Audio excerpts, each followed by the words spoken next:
So, talk a little bit about the commonwealth of the entirety of the human race. What I mean by that is, what are the things that everybody has in common?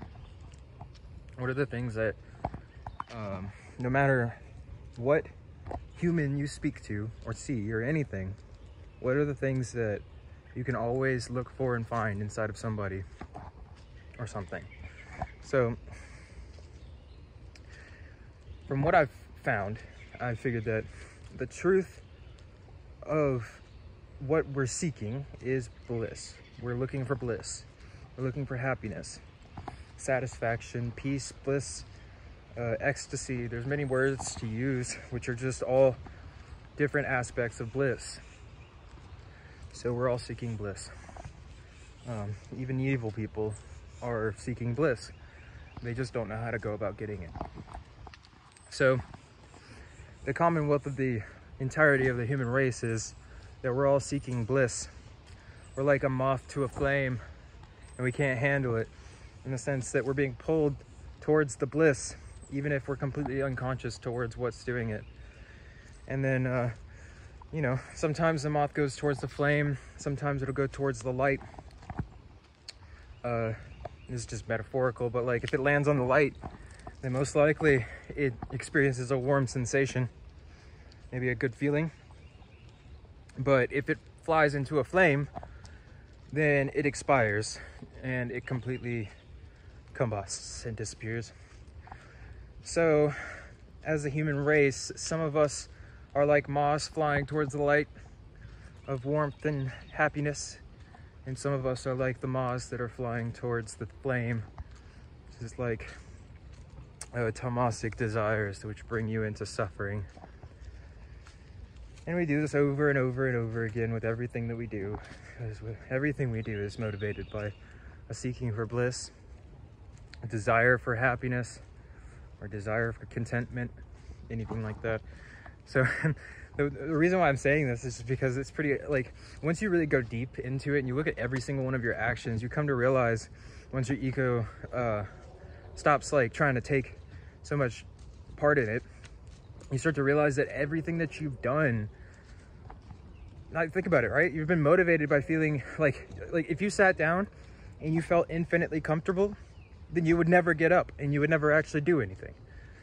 So there's a motivational factor in uncomfort or in discomfort that moves us to evolve and move forward. Like the pressure of the desire system that the moth has to go to the light. But the moth is unconscious of whether the light is coming from something that will destroy it or something that is going to build it. And I know this metaphor kind of breaks down after a little bit. The point that I'm trying to say though is that we're all humans are seeking bliss. Even the most evil people are still seeking bliss. They're all looking for the same thing. The mafioso, the Stalins, like the people who murdered like thousands of people, millions of people, it's whatever. The thing is that I'm saying is that they did all of those things because they thought that it was going to bring them a sense of bliss. They thought it was going to help them to experience happiness. Otherwise they wouldn't do it. And then all the other people who experienced it because they wanted happiness too. And it's so weird to see it in this perspective, I know, because like if you look into the really most atrocities and the most evil deeds that have been done, it can be difficult. Ooh, Shiva, Shiva, Shiva, Shiva, Shambho, Shambho, Om Namah Shivaya. Hold on. Om Namah Shivaya. Om Namah Shivaya. You see it? Om Namah Shivaya. Om Namah Shivaya. Om Namah Shivaya. Ooh, I had goosebumps. Okay, I think that's good on that one. That sign is a big thing for me. Om Namah Shivaya. If you couldn't see it, it was a black snake sitting stretched out. It's like he was chilling. So, really, in the reality of everything, I'll make this a short video. We're all seeking bliss. We're all seeking happiness. And most of us are just confused about how to go about doing that, about how to go about experiencing that bliss and that happiness. So what I'll try to do is to do my best to try to evoke that state of bliss inside of myself. And once I am in a consistent state of absolute pure ecstasy and bliss, then I will totally tell you guys how to do it too. But until then, we can both seek and search together. And yes, there is a level of bliss that you can experience all the time, even as being a normal human or even a transcendent human or anything like that. But I know that there's more, and I know that there's a potential for us that we can experience absolute ecstasy pretty much all the time. And obviously it's not going to be like you're like walking around in an orgasm all the time or whatever, just because that would be way too much. It'd be too intense. So basically, however much energy that we can accept and experience, to raise that up into at least the heart level, so that we can experience the bliss of that energy rather than discomfort or desire or motivation or any of that kind of stuff. Because really it's all energy expressing itself, and the thing that changes the expression of the energy is the direction that it's flowing, and the center that it's flowing through, and the amount of energy that's being pushed through.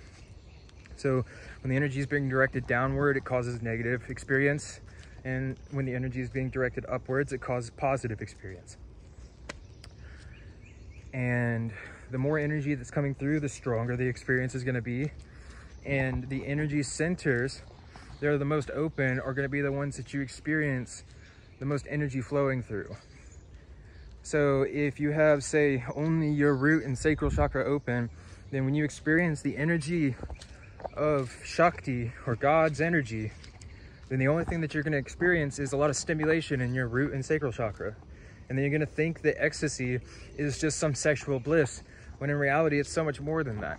And you can go even further than that. You can go into the heart, where you can experience such bliss inside your heart that you literally melt. Like, it feels like you're melting. You're crying, you're laughing, you're dancing, you're singing, you're rolling on the ground. You're just absolutely in bliss. But yet, somewhere inside, you know that there's more. Isn't that interesting? That's another thing that we all humans do. We all always want more. It's never enough. For us humans, never enough. And the reason behind that is because God, which made the entirety of the creation, is infinity. So obviously his creation is going to be seeking that infinity as well. So that's why we're always seeking for more. But all right, I shall go into some more in a little bit. It was good speaking on a quick one. I'm walking back over towards that snake. I'm just going to go check it out really quick. Jai Ma, Jai Shri Ram, Om Namah Shivaya. Thank you guys. Bye.